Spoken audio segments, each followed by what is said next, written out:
didn't I? It's okay. I'm just glad no one was hurt. Paimon noticed you doing something too, Dainsleif. Were you helping get them out? Of course. When I asked Nefer to conduct this investigation, I was not naive to the dangers involved. I had a duty to ensure your safety. Good to know your sense of justice is still intact after all these years. I take that to mean that you saw the truth. That comes as a great relief. I certainly did. And thanks to your help, I also managed to trap Rerir inside the chess set. Whoa, really? How'd you manage that? Well, to be honest, I sensed that something was wrong long before we made it to the temple. By using this fragment to probe into Rerir's past, well, the monster formerly known as Rerir, it seems I alerted him. I was tracking him, then he caught on and started tracking me too. Can't say I'm surprised. But how did he track you through your thoughts alone? That shouldn't be possible. Rerir was a secret agent who reported directly to the Vinster King. He is an expert at finding a trail and hunting down his pursuers. No wonder. He infiltrated the chess set, read my thoughts, and built a new virtual chess set inside of it. That's why we weren't able to leave at first. Speaking of your chess set, it's quite a remarkable item. Would I be right in thinking you have some connection to King Deshret? You overestimate me. I only have a connection with one of his underlings, the Ibis King. You all saw how this came to be. A long time ago, the Iab massacred my tribe, the Shimti, in our home village. A few years later, I enrolled in the academia, where some new information came to light. The Unut and the Iab fought a bitter battle over the rights to a well, all for the sake of a non-existent 50 million mora. The Iab ultimately won that confrontation, but their victory came at the cost of almost every warrior in the tribe. The final blow to the Iab came at the victory feast, when an Unut assassin beheaded their chief right before my eyes. The remaining Iab fled and have been scattered to the winds ever since.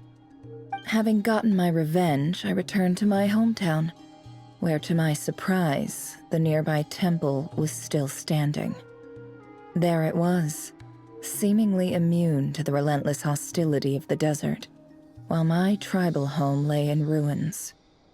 As I stood there gazing at the temple, I noticed a cat just outside. This cat, as it turned out, was home to the spirit of the Ibis King. He led me to a gate deep inside the temple, and there he made a deal with me. This chess set is my gift from the Ibis King. The chessboard within is made to the same specifications as the one in the mausoleum of King Deshret, and represents his power of piercing analysis. With this chessboard in its container, I gained a certain ability to perceive hidden secrets.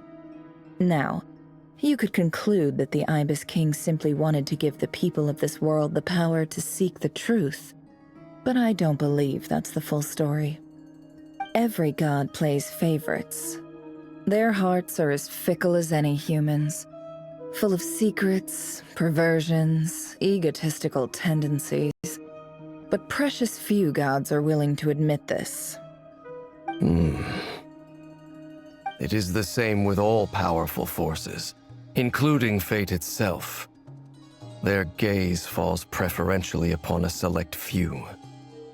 As you rightly point out, this is an act of favoritism. If you're alluding to the Abyss, then yes, I agree.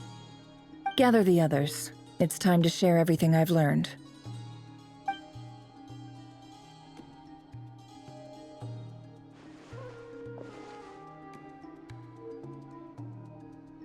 Thank you all for being here. As promised, I did some further investigating into the Rerir of Solnari's background. I am pleased to report that the investigation has been most fruitful indeed. The Rerir of Solnari, real name Rerir, was once a Conrian subject who served the Vinster King. I will now share the important details of his story. Please save any questions or comments for the end.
So that's why he's so obsessed with the moon. A tragic tale, to be sure. But it does not excuse his many transgressions. No matter how much Rerir suffered in the past, the fact remains that he is what we know today as the Wild Hunt, wreaking havoc upon innocent lives in Notcry. He becomes more dangerous with each passing day. If left unchecked, it is simply a matter of time before all of Teyvat suffers the consequences.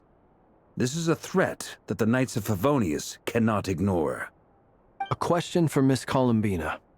Forgive me if this is presumptuous, but have you ever seen the spatial gateway that appeared in Rerir's memory? Never. But I have heard stories of something called the Moon Gate, and this seems to fit the description. Miss Lauma, any thoughts on this?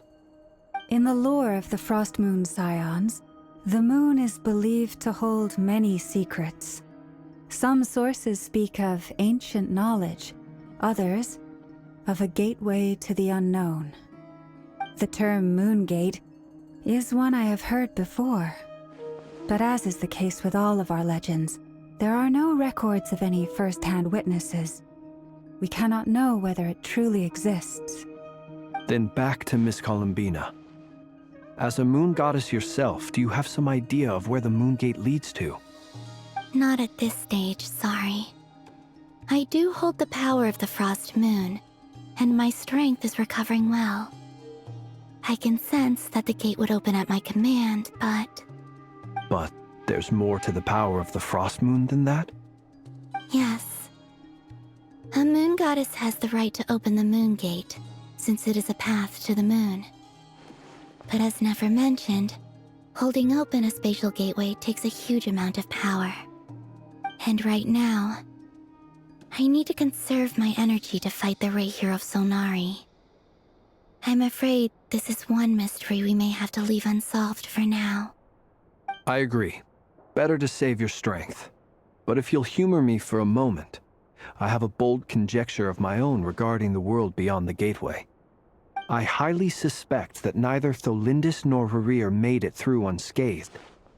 The evidence pointing to this is the fact that the Rerir of Solnari exists in the form of countless fragments. With the abyssal power he wields, no ordinary foe can touch him, let alone tear him to shreds. And yet, the Wild Hunt proliferates wherever his scattered fragments lie, drawing hordes of monsters to many different locations across the land. So your theory is that Rerir was physically torn to shreds by some powerful force? Hence, why the Wild Hunt is a distributed phenomenon, rather than a unified one? Makes sense to me. Explains why the Wild Hunt is so pervasive, and why he's been trying to piece himself back together. He was whole to begin with, and he wants to be whole again. Without the power of the Abyss on his side, he almost certainly would have perished the moment he was torn apart. But the Abyss, much like a curse, has kept him alive. I could not agree more. The power of the Abyss is most surely a curse. It is a compelling explanation, and one that accords with my present understanding of Abyss creatures. Whether the life form in question is primitive or advanced, If a curse has extended its lifespan unnaturally, it will continue to survive in spite of everything. This raises some interesting questions. I will run some experiments and see if there is any validity to my suspicions.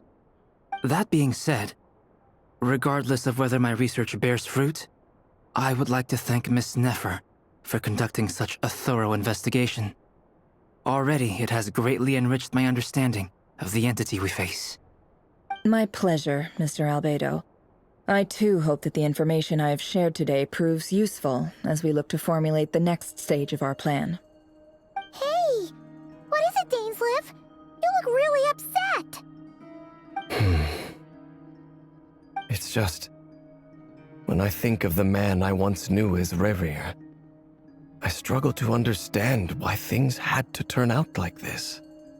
The two of you used to be friends, didn't you? I don't know if these words will bring any comfort, but my heart goes out to you. Mine too. We can never know all the hows and whys of the way things are. The moon and stars are full of untold secrets and lies, and the skies are host to many more mysteries than these alone. Yet, none of that can begin to compare with the complexity of human life. Those are the first comforting words I've heard in a long time. Thank you, both. Well, I think this is a good place to end today's meeting. I'm sure Nefer needs some time to recover. She's been through an awful lot today. That's very thoughtful of you, Lama. Of course. Sounds good to me. Take some time to rest and digest before we reconvene to nail down a plan.